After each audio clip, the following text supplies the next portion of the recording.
Matawi Matapula, we aim to inspire, educate, motivate while we entertain. Stay tuned. This is Matawi Matapula, and today we have a very special guest. You know, he's multi-talented. This guy literally kicks any door open if there is an opportunity in there for him to pursue what he wants to pursue. He's a businessman, he's a musician, he's a producer, television personality, and also radio personality. His name is DJ SBU. Welcome, my brother. How are you? What an introduction, Mata. What is your secret to success?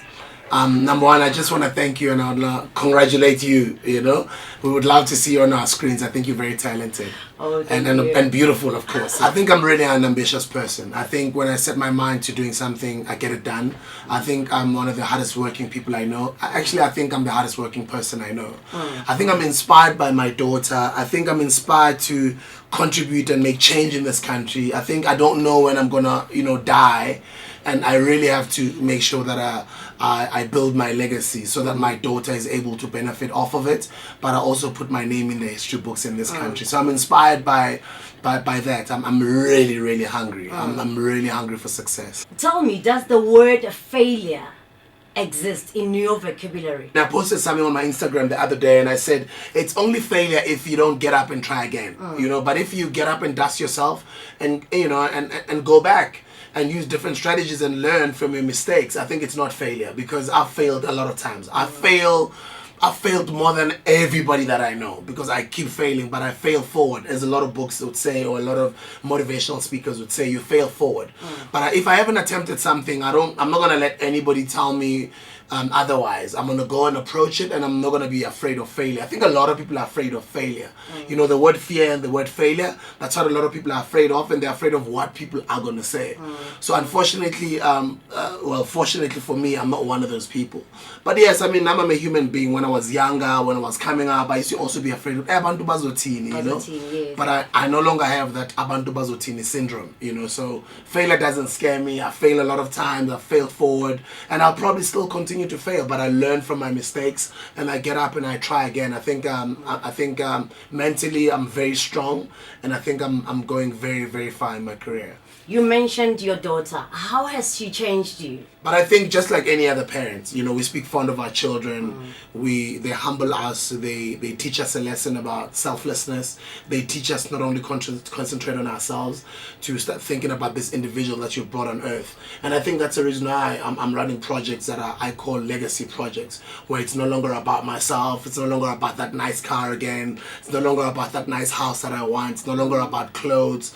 As much as you still love all of those things, but you gotta think and think forward about, what if I die today? And I don't think a lot of people think that way, that what if you can actually just walk out this door and die today? But I've created a nice legacy called my Morfire energy drink. If I die today, my daughter is well taken care of. My children is going to have the best education ever. So she has changed me in that way, in the way I think and the way I approach things, and every little decision I make, like I think of my daughter. Like, hey, ubaba ko waye, hey, go to awena.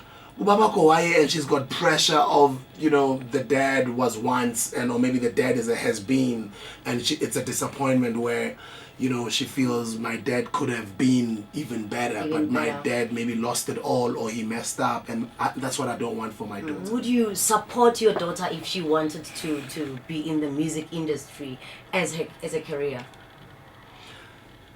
At first I used to be negative towards supporting my daughter to come into the entertainment industry, because I think I looked at the darker side of the industry, and I looked at what has been traditionally done by our parents, because my parents didn't support me to get into the industry. And pretty much I think 4 out of 5 people that I know will tell you the same answer. No, my parents were against me getting into the entertainment industry. But then I started understanding when I listened to Maps Maponyana's interview, when he spoke about his father, and when he spoke about how his father supported his career, and you look at how Maps turned out, because I think Max Maponyane, for me, he is high up there on my list of people that have parented well. Like, I'd love to parent the way Ubab Max Maponyane has parented Maps, and I think his other children. I think I'd support my child. I think I'd be there for my child. I think I'd do what Beyonce's parents did. I'll also instill the entrepreneurial side. Right. Okay, tell me, what are some of the big decisions that you've made along the way and you've learned from? I think some of the bad decisions I've made was to buy a lot of sports cars when I was coming up in my 20s instead of buying, instead of reinvesting the money back into my business. I mean, I'd be excited now to look at this entire building and say, TS Records own a part of this building, or TS Records owns this building. The whole building. But the beautiful thing that I did was to start a company, because that entire catalog is I co-own it with TK. When I talk about a catalog, is what my uncle, the late great Mahlatini, may so rest in peace, Simon Kabinde. It's what he didn't have. It's what a lot of Mama Brenda Fassi, unfortunately, it's what she didn't have. Luckily, at the time when I started and when I started doing well, I didn't touch alcohol. So I wasn't somebody who was drunk out of his mind and believing the hype and running around with models. But yes, I mean, I had a lot of fun. I ran around with models. I had a lot of fun. But I think I could have ran my business wiser. I think I could have invested my money wiser. Although I did, I mean, I bought a couple of properties. I could have done other things, to grow my money, but I didn't. And at some point, I ran out of cash and I got broke. And I've had to let go of some properties and raise the cash again so that I can come back up. And that's why we always advise people and say, invest your money. If you don't know where to invest it to, choose the simplest things like buying property. That's why when I was broke, at least I had to let go of some property. Then, I was back on my feet again. But those are some of the mistakes that I've made. And also some of the mistakes that I've made, I think, having fights, not physical fights, but having... Hunyela Sidiba, meaning being arrogant towards some people that you've worked with in the past. Forgetting how important relationships. Even right now, the decisions that I make, I cannot sign anything if it hasn't passed through the lawyers. Even if the lawyers are going to charge me a lot of money, I'd rather pay that money rather than regret over hundreds of thousands or millions later. I mean, if you look at the DS with Breakfast, this is my studio. I own this. I've got a partnership with the TMG group because I went to school. I can make smart decisions, and I've surrounded myself with smart people. Talking about music, I mean, you've just released a single. You're featuring Zahara and Reps Bafui. What happened for you to actually sit on your birthday in studio and think, who am I? I think the song challenges the listener to self-introspect. I think the song is deep, and the way Zahara has got so much depth in her writing, people don't understand, people don't know that she's actually a poet. And the song is inspired by some of the things that I went through last year. I went through a lot of things, even personally, my personal life, even out there when I was starting my energy drink company, and I was trolled by a lot of people, didn't understand what I was doing. And I kind of wanted to express myself, and the only way I can do that is through music. And the only person that has got the best chemistry when it comes to me making music with them has to be Zahara. And she was going through a lot in her life too.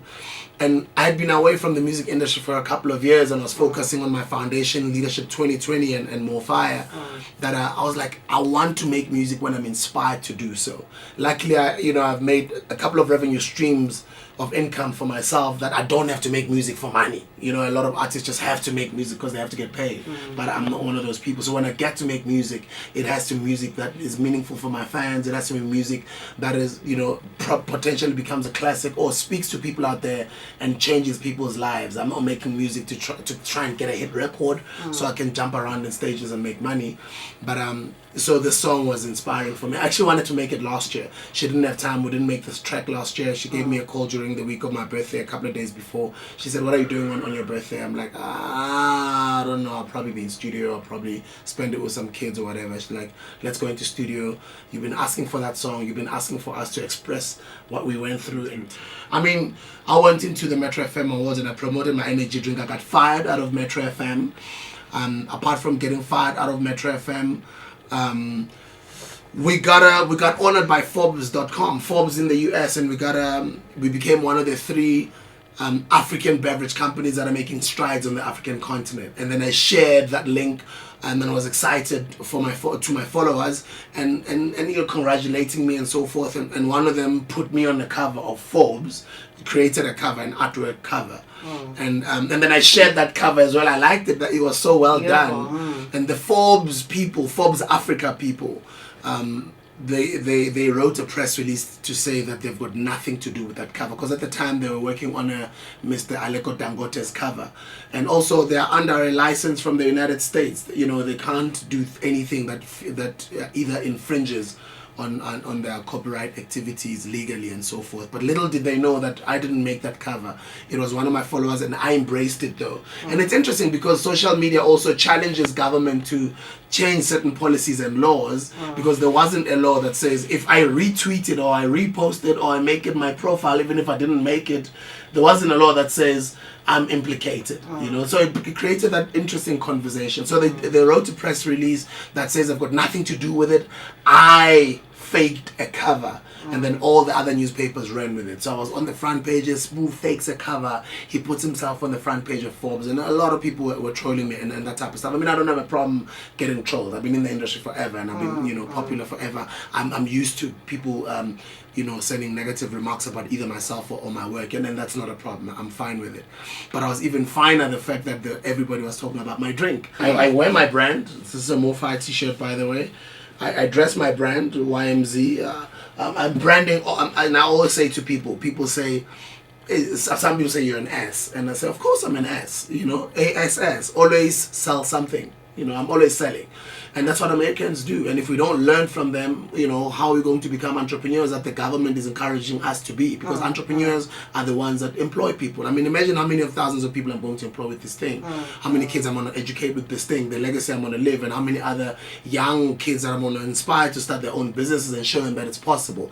But I also feel that I'm not happy with the government when they've got institutions like the SABC that is supposed to be supporting young entrepreneurs through their airtime. I think there should be a space, either in the early hours of the morning, or some spaces should be cheaper, either in the afternoon, for us small businesses to be able to afford that airtime. Because I can't be, toe-to-toe with Coca-Cola or Red Bull if they've got the money to advertise their products when I don't. How am I going to grow as an entrepreneur when the same government is encouraging me to start a business and employ people? And then how am I going to compete with those big guys? So, and it's not only me. When I say me, I'm talking about us young entrepreneurs or small business owners. So yes, I mean, you've got those types of challenges in our country. Yes, as much as they've done well in creating all these different agencies that help young people or young entrepreneurs get their businesses started or get them funded or incubate them, but I think they should be doing more, and they shouldn't be penalizing us. And I don't think I should be fired for promoting my drink at the Metro FM stage when everybody else was talking about Louis Vuitton and Gucci's and all those things on that stage. When I did the same thing, but the difference is talking about my own brand, I get fired for it. What a lot of young people forget to do is to understand that God's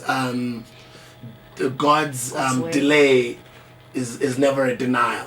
So as much as I was angry at the time, I'm always somebody that looks at the negative and how do I turn it around. Yes, at a later stage I was like, okay, this is a great opportunity. Everybody's talking about my drink. Everybody's talking about it, which was great. With no marketing budget, I created this brand that everybody knows right now. And when I say everybody, I mean I'm being ambiguous, but a lot of people know about it. It's exposed out there without me having to pop out a cent. But I worked very hard to do this. But at the same time, I lost my favorite job at Metro FM. But little did I know that I'll have this. And you're right, if they didn't fire me, I wouldn't have stretched myself hard to be creative and create this. And that goes out to all young people that are out there, or not only young people, I mean, whoever you are, whatever trials and tribulations you might be going through, whatever setback, you might think it's a setback, and then you never know that it's actually a blessing. And it's basically what has been happening in my life. That's why this track, that's what it talks about. But on a bigger scale. If you were given a chance to sit with the former public protector, Tuli Matonsela, to ask her or make a request for her to investigate something, what would it be? Yeah, we've got a family farm in the north side of Pretoria, by Brett's side. We've got a very, very huge farm. It's probably as big as almost 20-30% of Rosebank. That's very big. And other people own farms there as well, and the communities. And there is a rumor that that land is fertile and there is minerals under that land, because there is a foreign Indian mining company that has been buying the different farms and trying to buy, not mining rights, but they've been buying the different farms and buying the owners away to try and own as much land there as possible, and trying to speak to the government there to allow them to mine.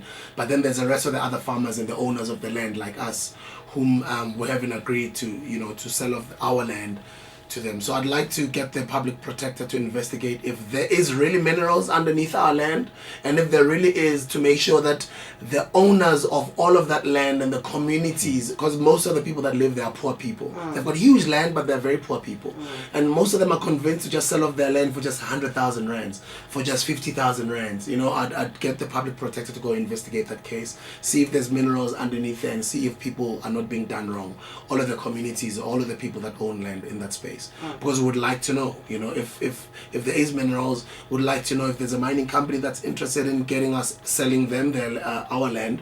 They must do it the right way and communicate with us and communicate with all the owners and see if we're interested to sell and how much money are we being given, and if some of us who are not interested to sell, you know, what is it in there that is for us. If there's minerals underneath your land, then it means your grandchildren are good for life, man. So, you're rich, you're wealthy. Wealthy, yeah. Will we be introduced to Mrs. Sibusiso Luope very soon, or is it going to take some time? I think I was actually excited about my previous life. You know, I've got a beautiful baby daughter, and she's got a beautiful mother, an amazing mother, whom, you know, we thought we were going to get married, but unfortunately it didn't happen. Amazing, educated, smart woman that we did something great together, and the beautiful gift that came out of it was our beautiful baby daughter, Warato, whom we love very much.